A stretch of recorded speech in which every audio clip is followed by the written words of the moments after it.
Se você esteve conosco na live da terça-feira passada, você deve se recordar que nós começamos num ponto, foi nosso primeiro encontro, e nós começamos num ponto bem contextualizado. Só para recapitular rapidamente, eu tratei, nós olhamos juntos aqui os desafios desse momento, porque em meio à pandemia, em meio a igrejas fechadas, em meio a vaticínios de todos os lados, não é? As pessoas que se assustam, não é? E perguntam, estamos no Apocalipse? Estamos no fim dos tempos? E a gente até clareou, não é? O que é Apocalipse, que é o último livro, não é? do compêndio da Sagrada Escritura, que fala da revelação. Mas muito mais da revelação de um mistério que é o fiel da balança, que é por ele que nós devemos medir a desenvoltura dos homens, da sociedade, da história, até o dia do retorno glorioso do nosso Senhor Jesus Cristo. E esse mistério é o mistério da igreja. E nós tratamos sobre o mistério da igreja. E no catecismo da Igreja Católica, nós fomos ao parágrafo 675, que fala sobre a aprovação derradeira da igreja.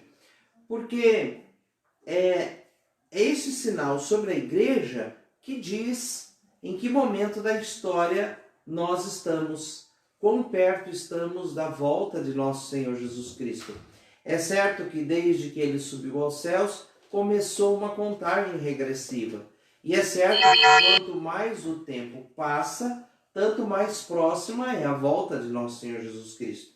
Se já os apóstolos, na primeira hora, no primeiro século, diziam que a vinda do Senhor estava próxima, tanto mais nós podemos dizer na nossa geração. Mas isso não deve cair em nossos corações como uma manifestação iminente, por conta disso ou daquilo, porque profetas de todos os tipos aparecem em todos os lados, não é? Aliás, um dos sinais seria o surgimento de falsos profetas, de falsos cristos. São sinais que se desdobram da história.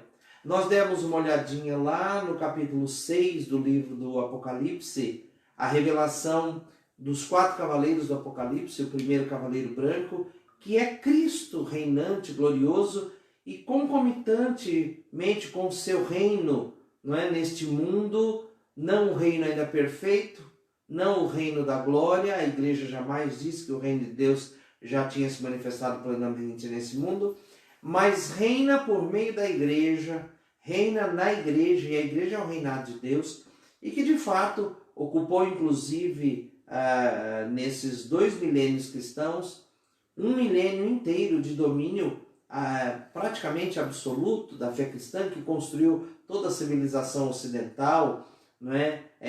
Já no fim deste milênio que o Brasil, por exemplo, foi descoberto e foi catequizado, evangelizado, estabelecido na fé católica. Enfim, uma coisa que nós precisamos entender claramente é que os desdobramentos da profecia, os desdobramentos da revelação, os desdobramentos na história não acontecem numa contagem de horas, mas acontecem em contagem de séculos. Não é? Quando lemos as Escrituras, alguns fatos, algumas ocorrências ocorrem, elas se dão em séculos e muitas vezes elas são interrompidas para continuar a sua contagem. É mais ou menos o que acontece com as 70 semanas de anos, dita lá no profeta Daniel, que não é o nosso assunto agora.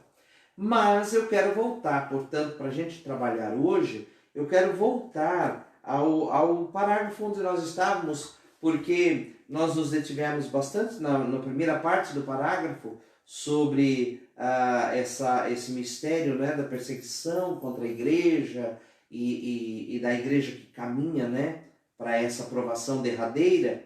E o final deste parágrafo, ele é muito importante. Eu fiz uma leitura rápida dele, mas hoje é sobre ele que nós vamos nos deter. O final do parágrafo diz assim: a impostura religiosa suprema é a do anticristo, isto é, a de um pseudo-messianismo, em que o homem se glorifica a si mesmo em lugar de Deus e do seu Messias que veio na carne. Esta impostura anticrística, aqui já o parágrafo 676, esta impostura anticrística já se esboça no mundo toda vez que se pretende realizar na história a esperança messiânica, que só pode realizar-se para além dela através do juízo escatológico.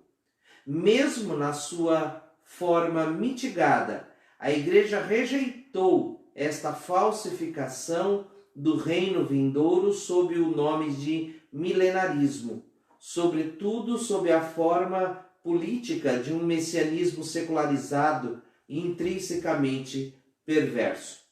Então, assim, o catecismo está sendo muito claro para nós em dizer o seguinte: na aprovação derradeira da igreja, então esse sinal que a igreja é, chegará um momento em que haverá uma impostura religiosa absoluta, que, portanto, quererá massacrar definitivamente a igreja. E quando esse dia chegar, então será a manifestação do anticristo. Mas a igreja diz o seguinte, o catecismo diz o seguinte, né? Que isso se dará como a coroação de uma postura humana. A postura humana de que foi deixando Deus, tirando Deus do seu lugar central, e o homem foi assumindo, vai ir assumindo cada vez mais o lugar de Deus, a ponto de adorar-se, de glorificar-se a si mesmo. Então, colocar o ser humano no lugar de Deus. E isso vai chegar a um ponto tal em que o homem dará todas as possibilidades para tal impostura religiosa suprema, absoluta, que será, portanto, a manifestação efetiva do anticristo, um personagem na história que vai carregar em si toda essa glorificação humana e que vai desencadear, né, os eventos finais. Agora, a igreja diz o seguinte, que essa impostura sempre se esboçou na história. Todas as vezes que se tentou fazer neste mundo já o reino definitivo de Cristo. Jesus é rei, não é? Ele disse só a Pilatos, eu sou rei. A igreja sempre ensinou, e aqui está um grande mistério, de que Cristo precisa ser reconhecido o seu reinado neste mundo. Jesus não é um ente extraterrestre que veio à Terra, ensinou algumas coisas e foi-se embora. Não, Jesus Cristo é rei. O calendário litúrgico da igreja se encerra todos os anos com a festa de Cristo Rei. O reino de Cristo sobre este mundo. Todas as nações terão que se dobrar para o reino de nosso Senhor Jesus Cristo. E a igreja deve manifestar isso. Agora, este reino não acontece por causa de uma tentativa de fazê-lo acontecer, colocando aqui uma esperança messiânica materializada aqui neste mundo, dizendo assim, esse aqui é o reino de Deus, aqui acontece o reino de Deus. Uma vez eu me lembro de ter lido num artigo de jornal, isso há muito tempo, em que uma certa personalidade grande da igreja chegou a comparar a Revolução Cubana com a instauração do reino de Deus naquela ilha. Então, assim, esse tipo de postura a igreja sempre rejeitou. Inclusive, na forma do milenarismo, a ideia, não é, de que Cristo, então, vem a esse mundo e vai implantar um reino geopolítico cristão neste mundo. Não, a igreja diz, irá para além da história, será por conta do juízo escatológico. Escatologia são as coisas finais. Então, será da manifestação gloriosa da vinda de Jesus Cristo.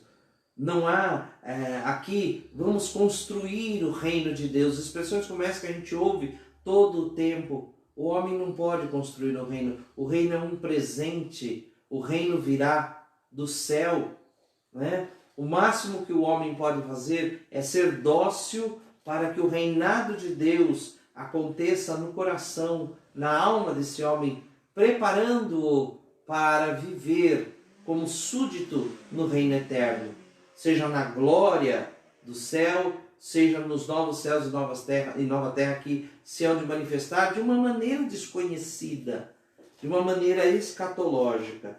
Também, portanto, a igreja não aceita, identificar isso sob a forma política de um messianismo secularizado.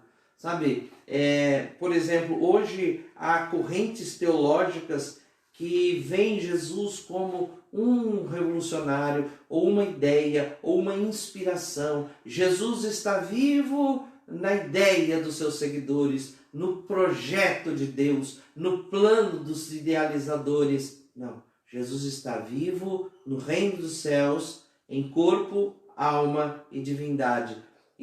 Corpo, sangue, alma e divindade. Jesus está vivo no sacrário das igrejas, em corpo, sangue, alma e divindade. Jesus está vivo no coração devoto, na alma pia, que entra e anda em comunhão com Ele. Então, essas ideias de um Cristo politizado foram as mesmas ideias que fizeram confundir a mente dos judeus, que não puderam entender como que Jesus não iria ali colocar o reino de Israel.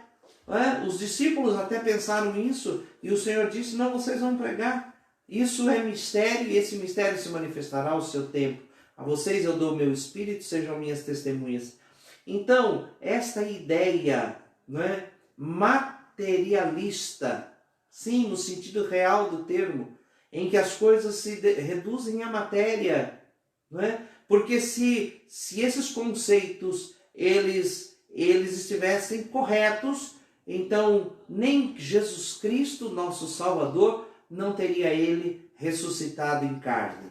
Então ele teria simplesmente ressuscitado em ideias, em projetos, em filosofia. Jesus nunca disse de si que ele era uma ideia. Os falsos profetas dizem esse tipo de coisa, que me tornei uma ideia na mente de vocês. Não. Jesus disse: eu estarei convosco, e quando vocês fizerem isso em memória de mim, estarei convosco até o final dos tempos. Quando ele subiu em glória, os anjos disseram: como o viste subir, assim ele descerá. Então acontecerá algo místico, milagroso. Mas veja, só que o ser humano, nesse conceito materialista, ele vai construindo uma ideia equivocada de reino. E uma ideia equivocada de reino porque vai se colocando a si mesmo como o objetivo deste reino. E perturbando e confundindo aquilo, e sendo confundido pelo adversário, pelo inimigo de Deus, que quer confundir a palavra de Deus na mente do homem. Então, a ideia, sim, Deus ama o ser humano. De fato, Deus amou de tal maneira o mundo, e aí mundo quer dizer as coisas criadas, e quer dizer o homem, que deu seu Filho único para que todo aquele que nele crê não pereça, mas tenha vida eterna. João 3,16. Sim, mas esta ideia,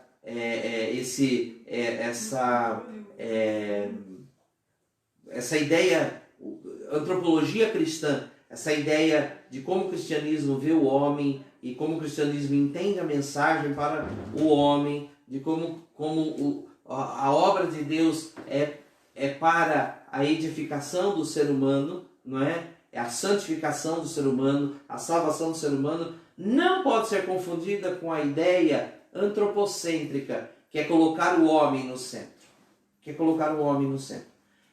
Houve uma era muito primitiva, em que o homem tinha o mito no centro, o conceito. Então, esse conceito mitológico, fosse vendo os astros ou os fenômenos da natureza como deuses, E isso foi superado, foi vencido pela revelação. A revelação que começa singela, não é, através da aliança de Deus com Abraão e que se torna plena na revelação de Jesus Cristo, nosso Salvador.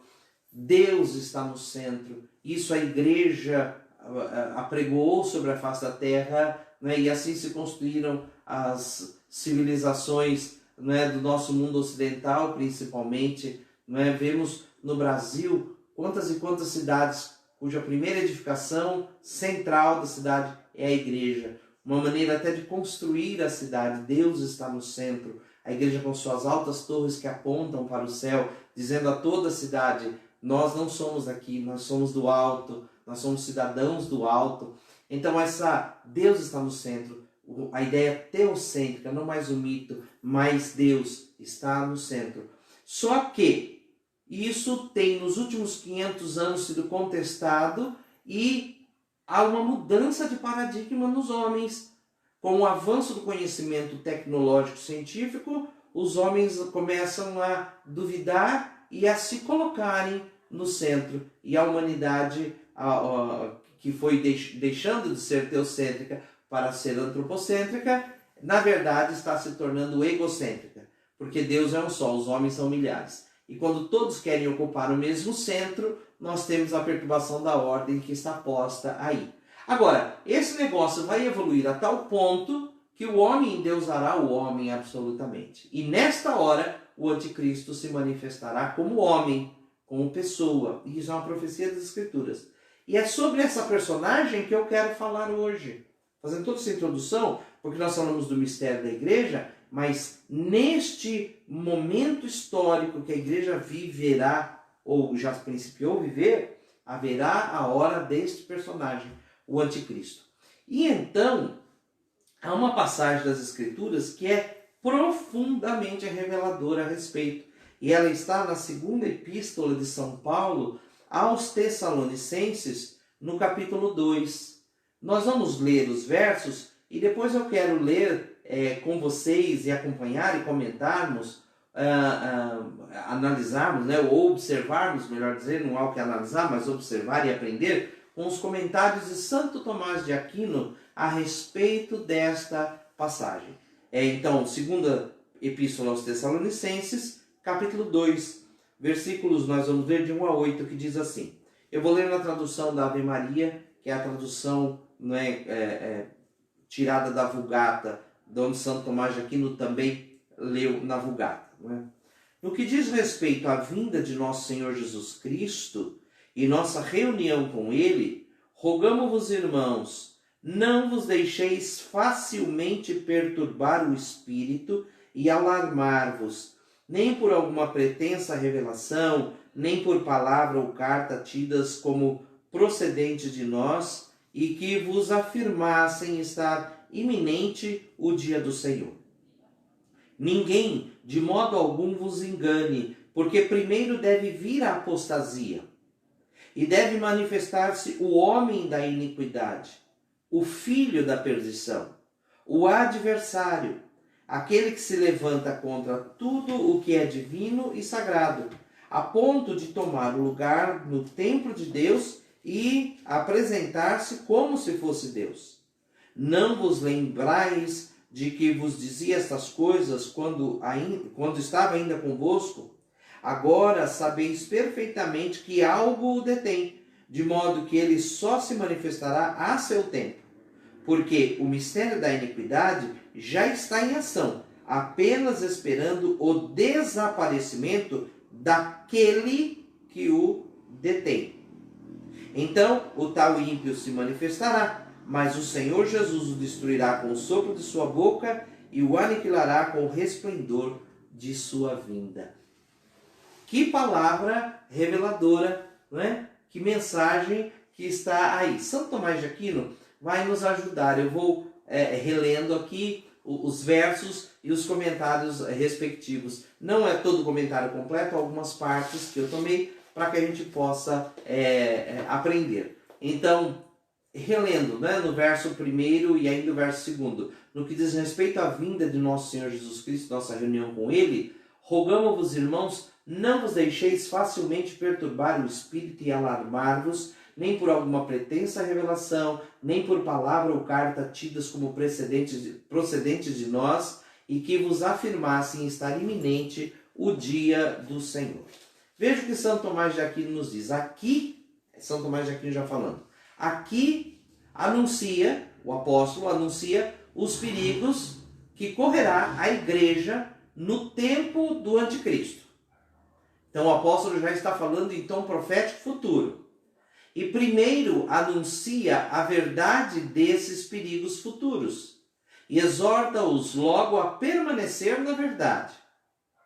Traz-lhes também a consideração a tripla razão que servirá para persuadi-los. Então, ele está dizendo, São Tomás está dizendo, o apóstolo está falando para a comunidade tessalônica, mas está lançando uma palavra para o futuro, dizendo, olha, lá no futuro, quando chegar o tempo, esse tempo que o catecismo falou aqui, como é que a gente vai ter que se posicionar? Porque é aí que começa o X da questão. Seja agora, seja amanhã, seja daqui a 100 anos, quando o anticristo se manifestar, que postura deverão ter os cristãos para que se resguardem? E essa é a coisa que deveria mais nos importar do que o tempo que isso acontecerá.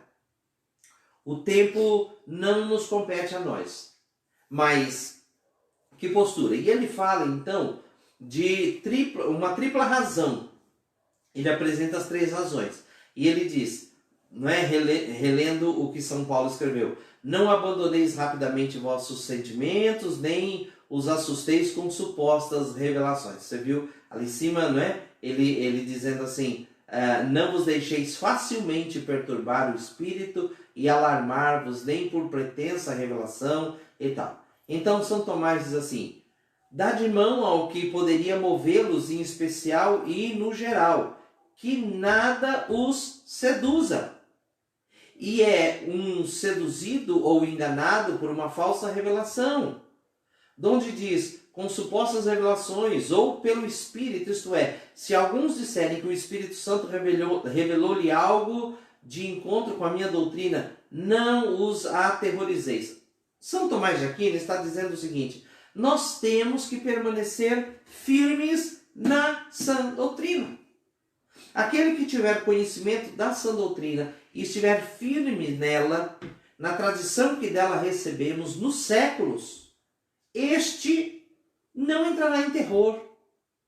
Não deve correr logo para uma nova coisa. E aqui a nossa geração precisa se questionar. Porque nós vivemos uma geração, talvez até onde eu consigo enxergar, talvez a geração mais ávida de novidades. Os próprios avanços do conhecimento humano nos fazem acreditar no novo. Então, aqui uma palavra importante que é usada a todo tempo, que é a palavra progresso. Nós temos como progresso uma novidade que supera o que se falou ontem. Então, progrediu quem aprendeu algo hoje que descarta o que aprendeu ontem. Esta ruptura contínua com o dia anterior, esta ruptura contínua com a tradição passada, ela nos torna pessoas soltas no espaço e no tempo, sem raízes. Então, assim como nós trocamos um aparelho celular, assim as pessoas estão trocando de família, de Deus, de comportamento, fazem rupturas. Por isso a igreja sempre foi, e há aqui um grande equívoco quando eles dizem assim, na igreja existem progressistas e conservadores. Na igreja não podem existir progressistas, porque não pode haver um movimento contínuo de progresso que dê ao dia anterior a imagem de um jornal velho que a gente amassa, joga fora ou põe no fundo da gaiola do passarinho. Por exemplo, muitas pessoas confundem o ministério petrino, o ministério do Papa, como se estivesse tratando isso, a mente republicana dá muito essa ideia, não é? Eleito novo Papa, tudo novo, novas doutrinas. Então você vê que o mundo sempre pregou assim, eleição do novo Papa, ou se elegeu um novo Papa. Será que este vai permitir que as pessoas agora usem preservativo? Né? Como se fosse uma postura política, uma postura de um novo candidato, de um novo partido, de uma nova gestão. Não vou fazer mais aquele viaduto, agora vou fazer esse aqui. Né? O outro prefeito gostava de cuidar de praças, eu vou arrancar todas as praças e vou fazer outra coisa. Né? Não. O ministério do Papa é um ministério único e contínuo. É o ministério de Pedro. Mudam os bispos de Roma, os homens que ocupam, mas se houver uma ruptura com a linha da tradição e da doutrina, se houvesse essa ruptura, invalidaria tal ministério. Não existe. Então, assim, essa ideia de progressismo, ela é contraditória ao conceito da igreja. O que nós falamos do mistério da igreja é um contínuo. A igreja, a fé que da igreja recebemos e sinceramente professamos. A doutrina e a moral, uma vez eu me lembro de um bispo que dizia assim, o Código de Direito Canônico não é senão um texto jurídico da mesma fé que professamos. Não, elegeu o novo pontífice, então agora vai mudar o Código de Direito Canônico, vai pôr outros artigos lá, não é? O catecismo, nós vai mudar o catecismo. O catecismo é um patrimônio. Antes desse havia o catecismo promulgado por São Pio X. Então, era diferente? Claro que não. Agora, o que acontece, não é? Este ímpeto de mudança, de novidade e de ruptura, a igreja e só pode ser conservadora, porque ela tem que conservar o depósito da fé. Por isso não existe essa ideia de, são tradicionais demais, são tradicionalistas. E essa ideia não existe. Essa ideia é uma linguagem política de antagonismo, de oposição, como tudo nesse mundo se fica fazendo oposição daqui, de lá, de lá, porque há um jogo por trás disso, não é? E Jesus já denunciou isso, quando uma casa se levanta contra si mesma, ela cai. Não, a igreja ela tem que ser um contínuo, ela é conservadora, ela é tradição, porque tradição é o que nós recebemos de graça e de graça devemos levar adiante. E se nós perdemos isso, então nós ficamos realmente ao jogo da novidade. Então, para resistir aos tempos do anticristo, o apóstolo está dizendo, né?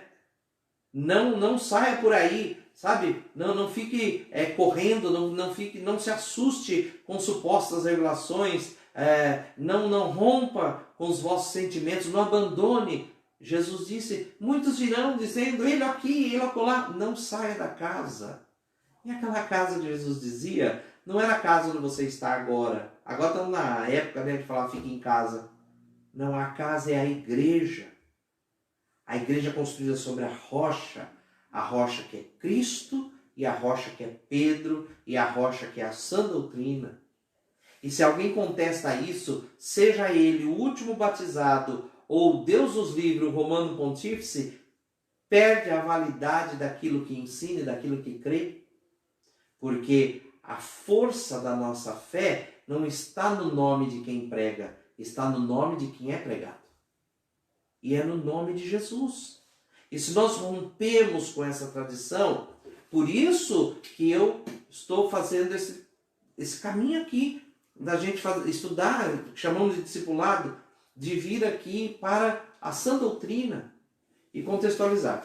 Bom, São Tomás de Aquino fala em 3 pontos, ele diz aqui. Deixa eu retomar. Ele fala assim, a consideração, a tripla razão, que o apóstolo usou para persuadi-los a não se confundir. A primeira foi essa, não sair, não abandonar, não sair correndo aqui, como ele diz, não vos deixeis facilmente perturbar o espírito e alarmar-vos.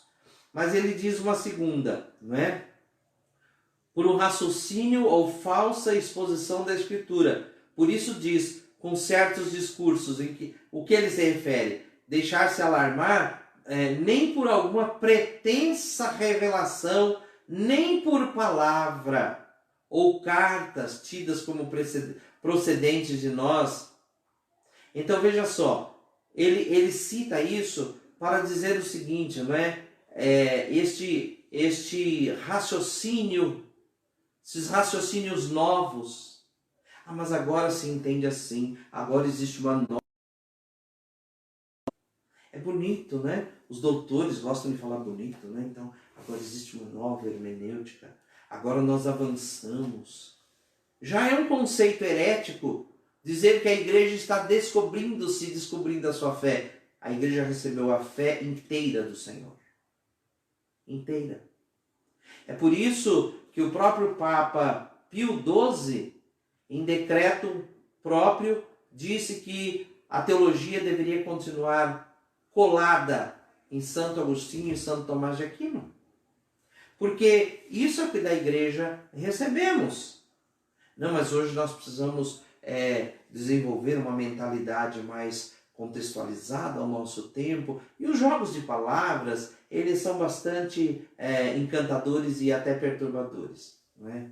É como se, mas eu estou parado, estou estudando a mesma coisa que estudar há 500 anos, crendo do mesmo jeito. A igreja precisa progredir, a igreja precisa se atualizar, a igreja precisa salvar as almas. E a única coisa que pode salvar o homem é a verdade. Conhecereis a verdade, e a verdade vos libertará. Mas, antes de Jesus dizer essa frase, ele começa a frase assim: se permanecerdes nas minhas palavras, conhecereis a verdade, e a verdade vos libertará. Então, esta permanência. Mas a igreja está parada.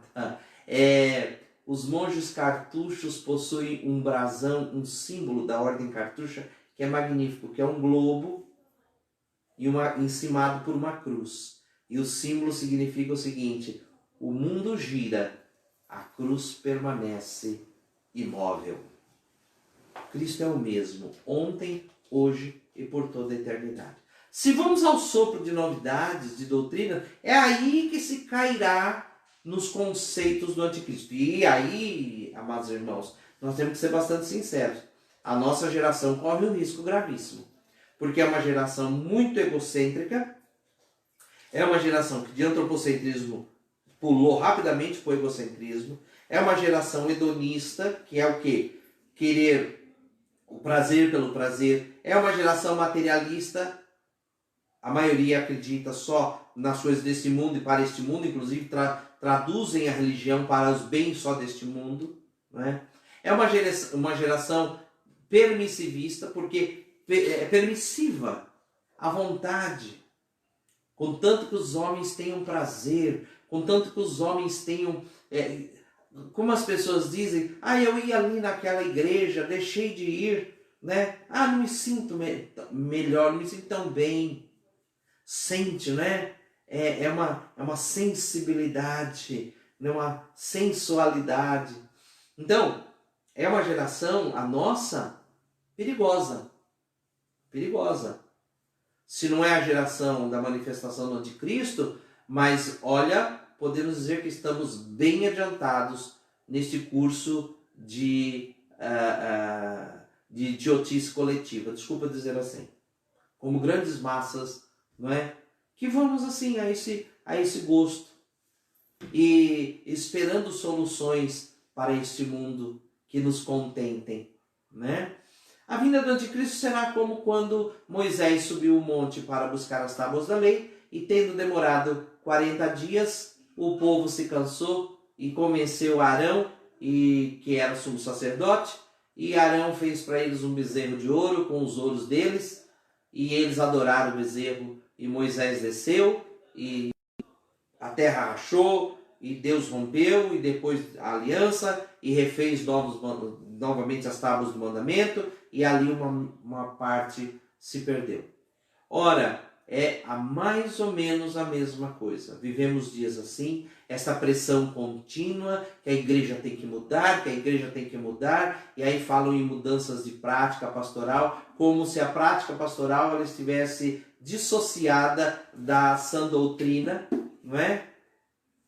Eu já vi gente de quilate, né? Gente que estava aí para formar outros e pegaram o catecismo, e já ouvi essas histórias, e eu vi e zombar do catecismo da igreja.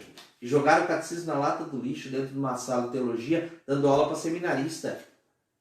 Então, esse tipo de mentalidade, de raciocínio progressista, ele prepara terreno, sim, para a vinda do anticristo. Por isso o apóstolo disse, e São Tomás de Aquino alerta, cuidado aqui. E termina, o terceiro ponto por uma autoridade distorcida e um perverso sentido. Porque, veja, ele fala isso porque o apóstolo termina assim, que essas palavras novas, tal, como procedentes de nós e que vos afirmasse estar iminente o dia do Senhor. Então, não, mas foi o fulano que falou, mas foi o Beltrano, foi o Tetrano, né?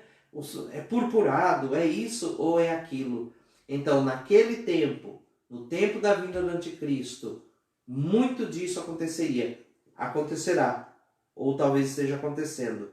Nós temos que estar sólidos na sã doutrina, permanentes, na permanência da sã doutrina, tradicionais, na tradição da sã doutrina,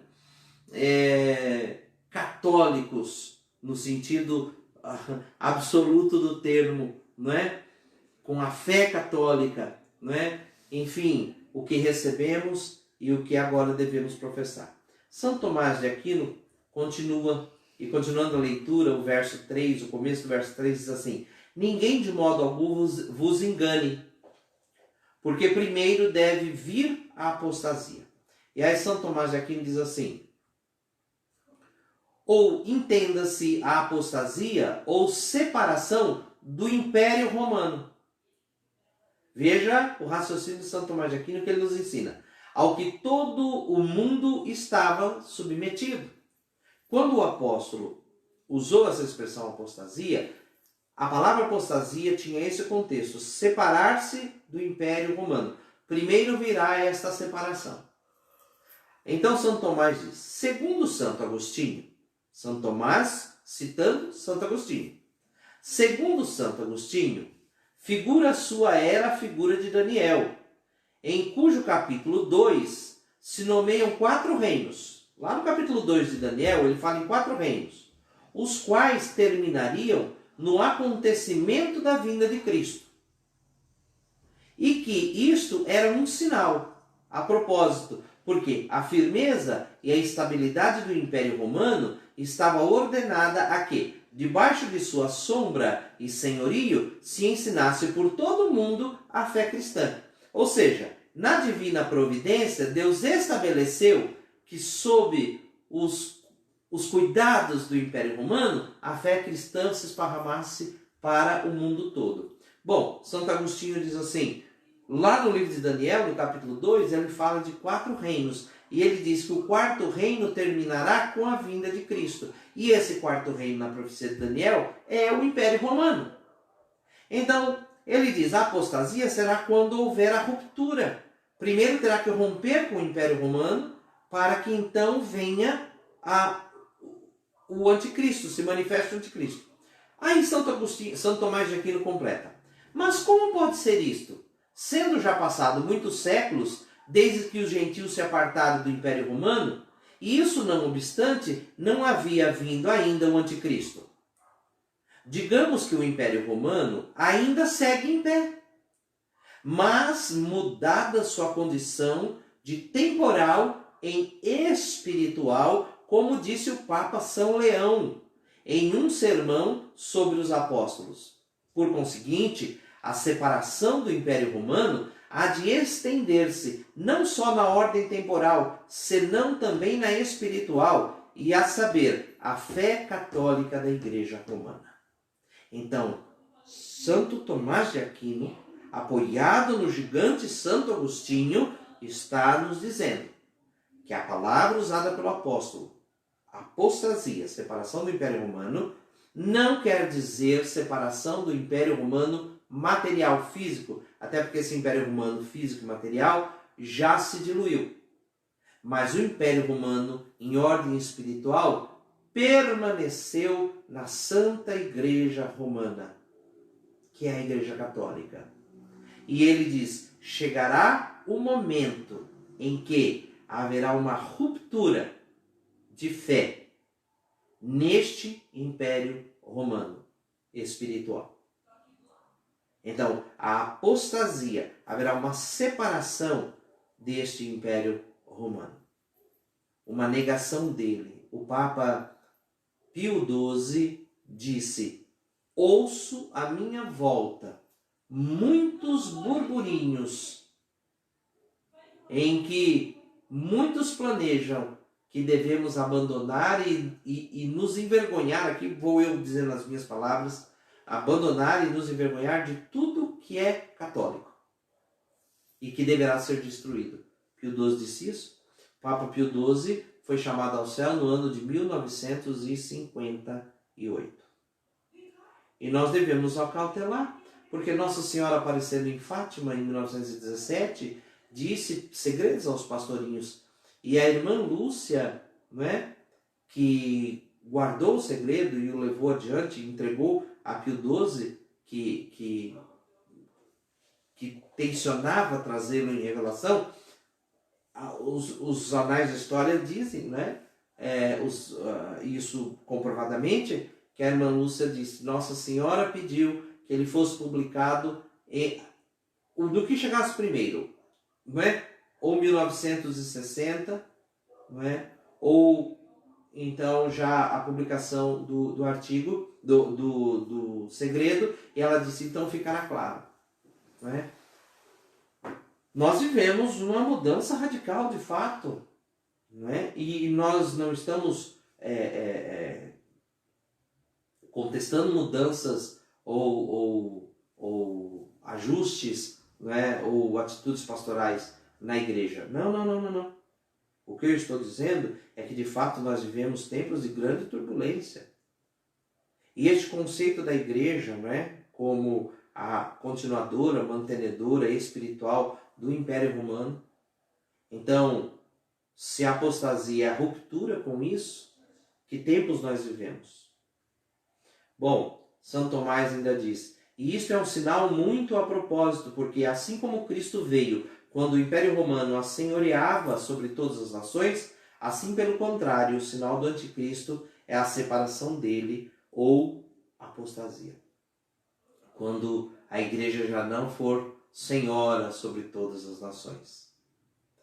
Aqui que esta batalha vem sendo travada de destruição do alcance do poder da igreja como mãe e mestra, como escreveu São João 23, né, na sua encíclica Mater et Magistra, a igreja, mãe e mestra, né? Ou está lá no documento do Concílio Vaticano II, Lumen Gentium, a luz das gentes, a luz dos povos.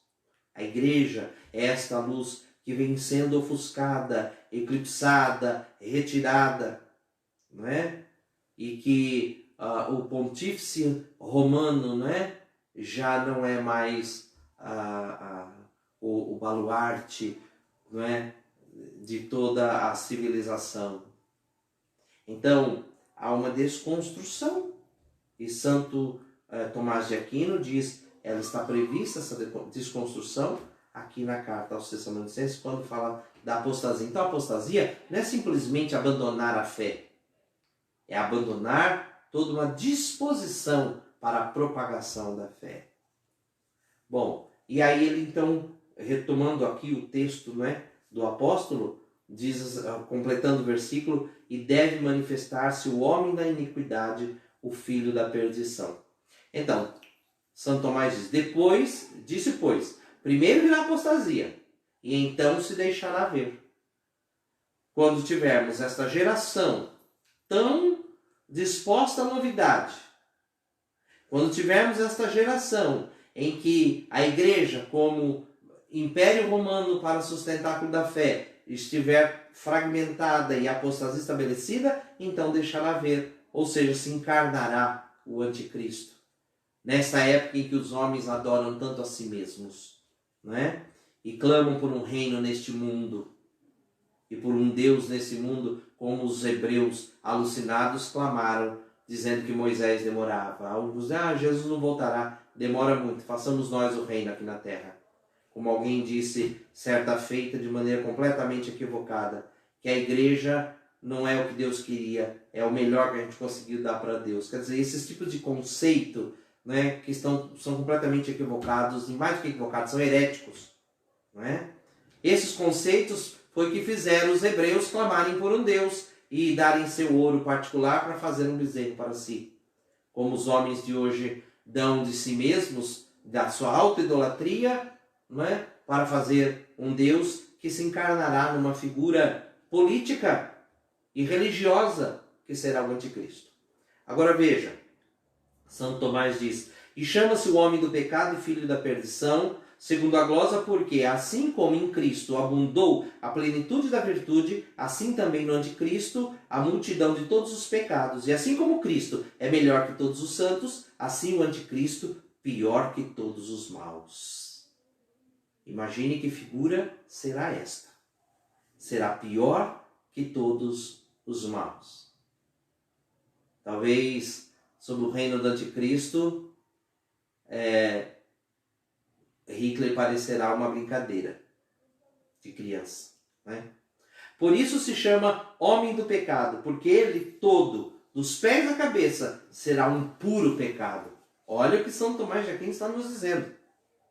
Disse-se o filho da perdição, isto é, destinado à perdição final. O filho da perdição, isto é, do diabo, não por natureza, senão pela malícia acabada que nele se acumulará. Olha, a malícia do mundo terá chegado a tal nível que se acumulará todo nesta figura. E este anticristo será, portanto, filho do diabo, não pela natureza, mas por essa malícia. Será, portanto, o filho da perdição. E ele diz, e disse, se fará manifesto, porque assim como todos os bens e virtudes dos santos que precederam a Cristo foram figura de Cristo, da mesma maneira, em todas as perseguições da igreja, os tiranos foram como a figura do anticristo, no que ele estava latente. E assim toda aquela malícia que estava escondida neles se fará patente a seu tempo. Tudo que aconteceu na história de perseguição aos cristãos se acumulará e se manifestará sob o reino do anticristo, quando o homem tiver clamado para si esse Deus-homem, que não é Deus, mas é o próprio filho da perdição. Mas a igreja, os homens terão que estar ávidos dessas novidades, e a igreja terá que estar tão fragmentada do seu romano poder.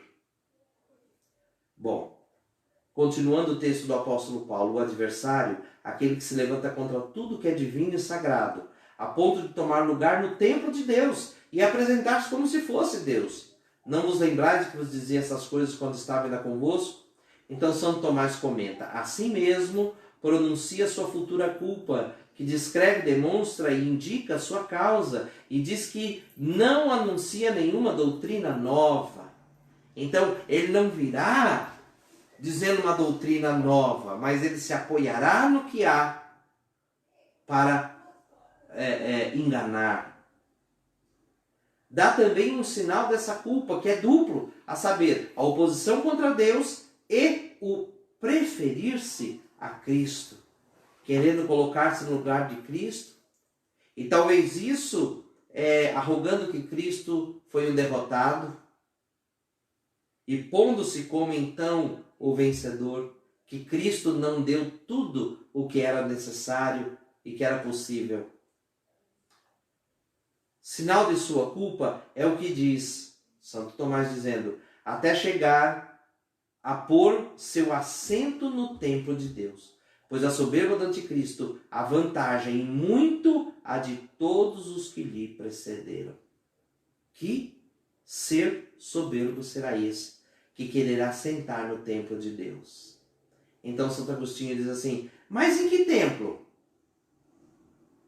Acaso não foi destruído pelos romanos? O templo hebreu não foi destruído pelos romanos? Está lá até hoje, só o Muro das Lamentações foi destruído no ano 70. Por isso dizem alguns que o anticristo é da tribo de Dan, que não se nomeia entre as outras 12 tribos, cita São Tomás. E por isso também os judeus o receberam primeiro e reedificaram o templo em Jerusalém, e assim se cumprirá o de Daniel 9:27. E estará no templo a abominação da desolação. Mas alguns dizem, Santo Tomás dizendo, que nunca será reedificada Jerusalém nem o templo. Jerusalém foi reedificada. No tempo de Santo Tomás de Aquino, ela não estava reedificada. Hoje está lá Jerusalém. O templo ainda não existe. Senão que durará a desolação até a consumação do fim do mundo. Crença que admitem também alguns judeus. Muitos judeus, já na época de Santo Tomás, acreditavam que não seria possível refazer o templo. Será que o farão? Há projetos. Pesquisem. Há projetos da construção de um terceiro templo. Mas Santo Tomás diz o que nós aqui cremos. Por isso, a explicação que dão do templo de Deus a referem à igreja, porque muitos eclesiásticos o receberão. Olha, aqui está uma palavra gravíssima. Muitos na igreja o receberão e darão a ele assento no templo de Deus, na igreja de Deus. Bom, voltando ao texto de São Paulo, versículo 6. Agora sabeis perfeitamente que algo detém, de modo que ele só se manifestará a seu tempo, porque o mistério da iniquidade já está em ação. Então, São Tomás de Aquino vai explicar essa permanência, esse mistério que está em ação, que sempre se manifestou ocultamente por meio dos tiranos enganadores e que cometeram suas iniquidades. Mas deixa eu ir para a parte final do versículo para a gente poder concluir essa noite.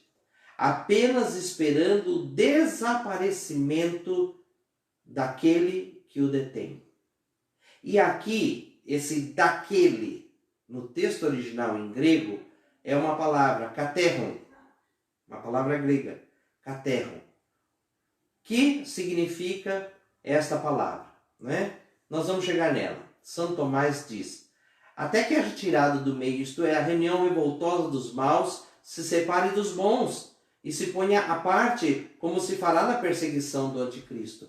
Então, no dizer de Santo Tomás, se tal coisa se avolumará, a ponto de confundir a igreja, a ponto de, inclusive, eclesiásticos receberem tal figura como vinda de Deus, então talvez haverá uma ruptura no final da igreja, como Cristo foi separado de suas túnicas.